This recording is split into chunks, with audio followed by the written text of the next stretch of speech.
Hi guys, I just wanted to come by to just talk a little bit about AI. We all know that last year in 2023, AI was the hype.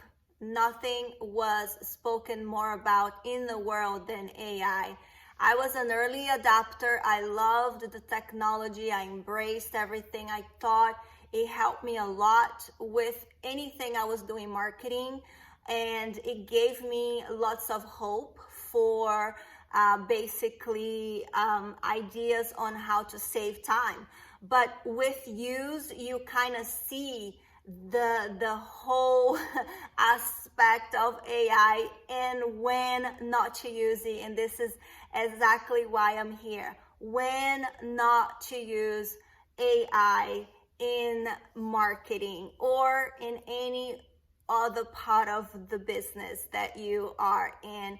Right now, I hear a lot about this rocky relationship. I feel like I am in a rocky relationship with AI because, you have to be very careful in what useful tool you are choosing for your project and what is the tool that you have in your toolbox and how is that tool helping you accomplish your day-to-day work, and just making sure that it is being authentic, that your content is being authentic once it comes out at the final stage. So when not to use AI for ideation, I think that in some ways AI falls short with creation, creativity. I think that us humans need to still be part of that creative process when it comes to ideation. I would say that AI has a little bit of problem with concepts from scratch that still needs a human interaction. And again, it goes hand in hand with creativity, right? Because if you are, it's time to create a brand new campaign, you need to have brand new creativity. And when you ask a chatbot, whatever chatbot you use for ideas, you will notice the pattern that it keeps using the same ideas over and over. And sometimes some of the ideas are not even applicable to the kind of business you have. So in my opinion, you need still that human interaction when it comes to creativity and ideation from scratch, for sure. You can put prompts, you can ask ideas for campaigns, but just be careful, read through it, maybe comb through the best of it, but don't use everything that is given to you. Always think about what it's giving you, because again, you have also to think that each campaign you create have to have emotional intelligence. At least I do. I am very keen on my content to have that emotional aspect. So when the people are watching my videos or reading my content, or listening to what I'm saying, they can feel some type of emotion from me. And I have noticed with my experience with AI that there's no emotion. Flat. It is just like having to teach a kid. Even if I teach a kid how to be emotional, the kid will get it, but the kid is human. But it's almost impossible to, go and ask AI to provide some type of emotion. So, I think that we need to brainstorm ways on how to amplify ideas, and that is not just for AI, but for our team when we are thinking about our campaigns. But one thing that I want to touch the most, though, is that you used AI, for example, to help you with your campaign, and you noticed that there was not much creativity or ideas from scratch. So you basically help with that part. And now you got all your process going and it's time to production. So I'm thinking when not to use AI for production. So what is going to be your campaign and what's going to include? Let's say your campaign needs a landing page. So now you're like, oh, I'm just going to go to my chatbot, my favorite chatbot, and ask for, I don't know, maybe 2,000 words on this specific idea.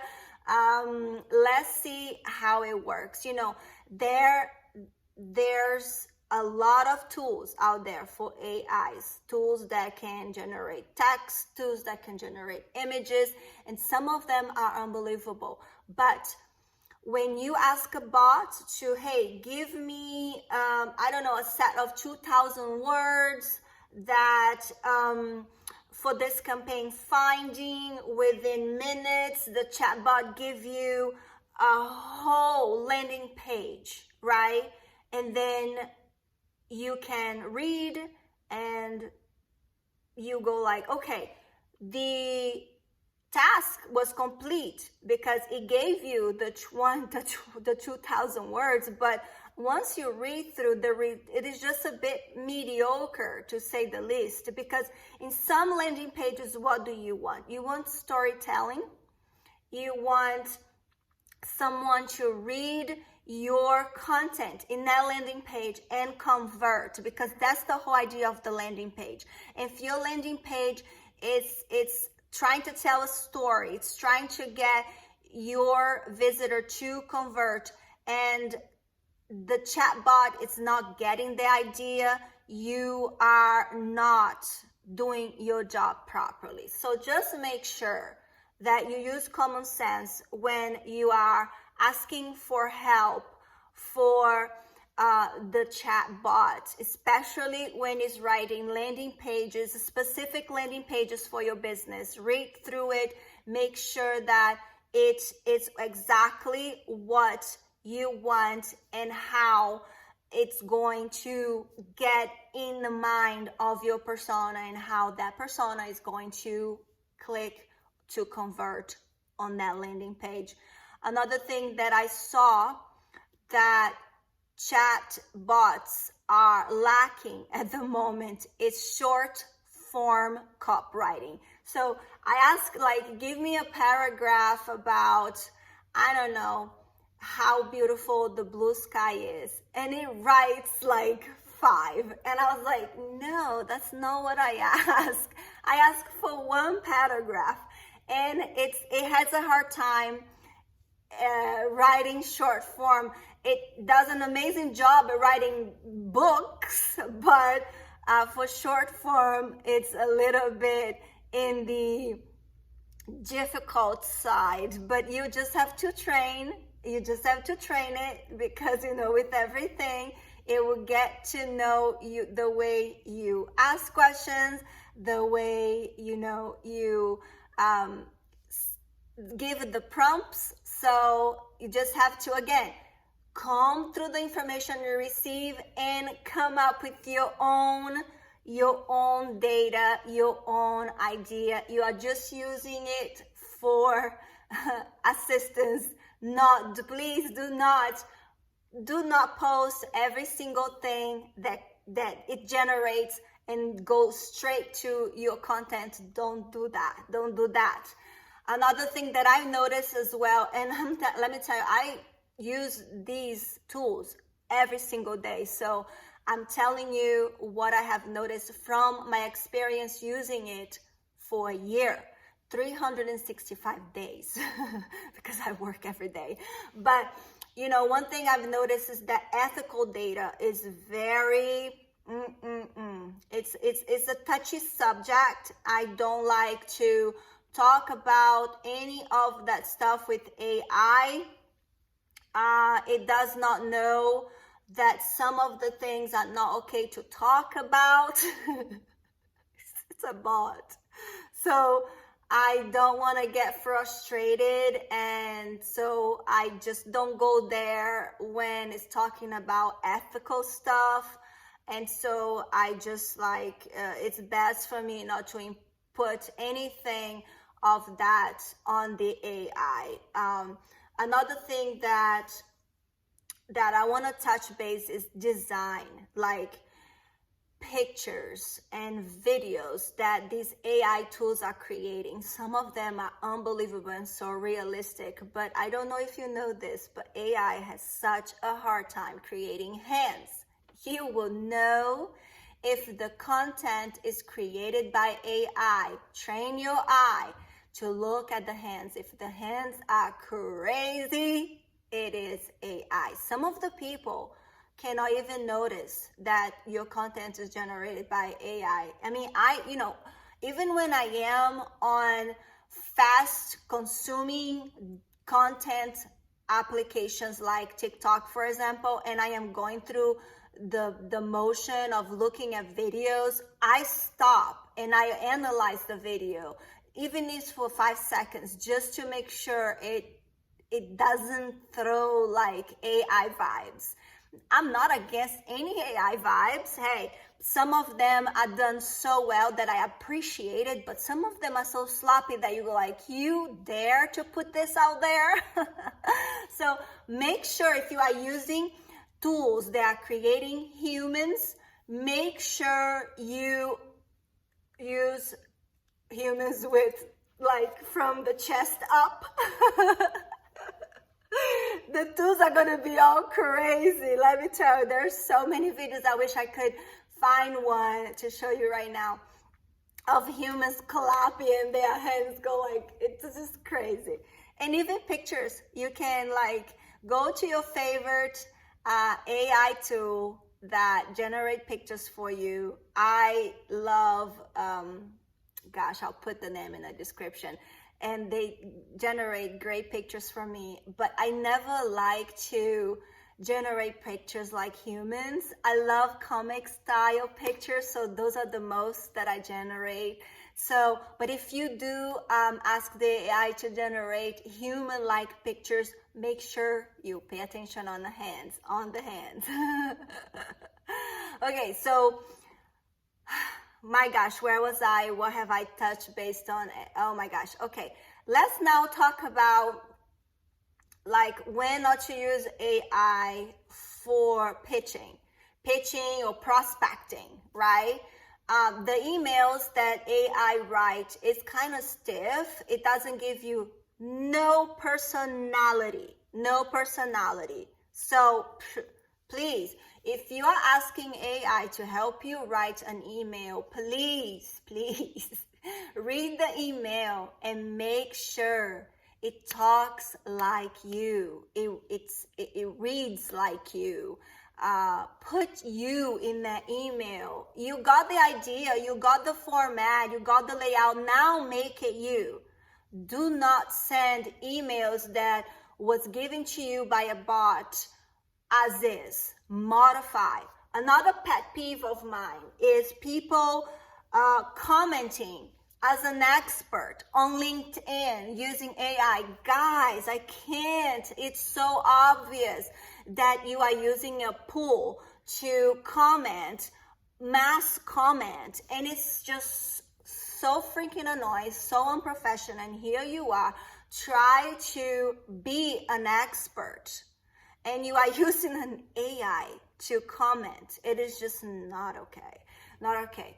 Do not write press releases with the AI like 100% AI written. Don't, because some of the journalists, just like some colleges, are using AI detection tools like Undetectable AI, my favorite. So if you are going, again, like anything, ask for an idea, then take it to your desk and modify to fit your business, to fit your persona, to fit your audience. So if you're writing a press release, what is your audience? Is the journalists.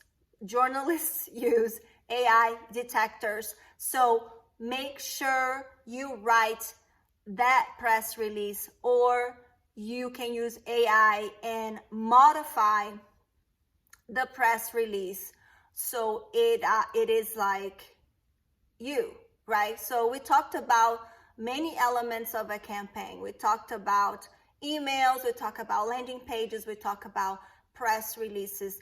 All those three elements can be helped, by a chatbot.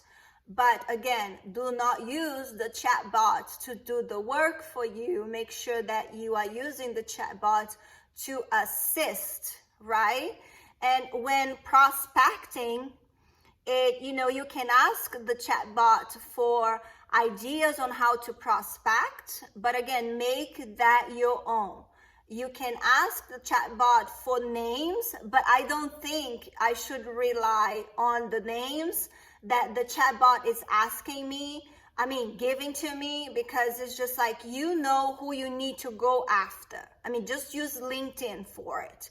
It's way better than doing that and finding people on LinkedIn that you can really connect and just being yourself on LinkedIn and talking to the people, right?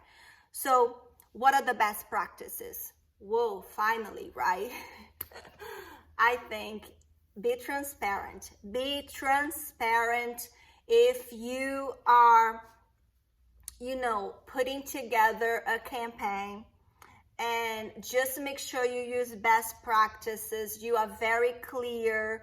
You are precise on how to put the project together, and just use AI as a tool for helping you and to improve your output, but not to replace your team members, right? You could ask yourself, should I pay someone to do this work for me, or should I get a watered down version from AI? Hey, I understand. I have been in many times in situations where my budget was restrained and I had all these ideas for this campaign and I just didn't have enough money because the people that I needed to help me with, they were expensive. So you just have to, I don't know, maybe test, should I do a campaign with AI, 100% AI, or mix it up, human AI?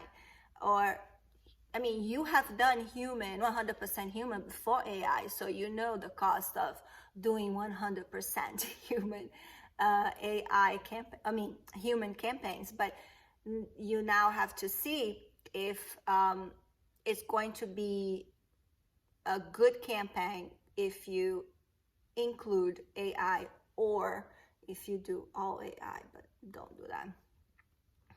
And just making sure that, your content has quality. Don't let the quality be affected. You need, even if you are using AI, making sure that you are not cutting corners. You want quality, and quality, that's what you want. You don't want plagiarism.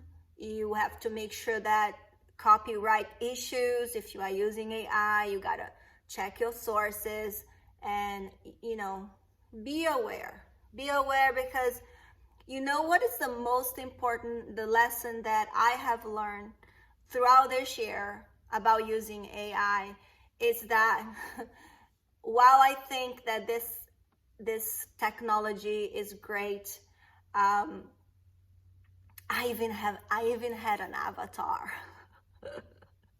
My daughter made me delete my avatar. She's like, "You have a deep fake?"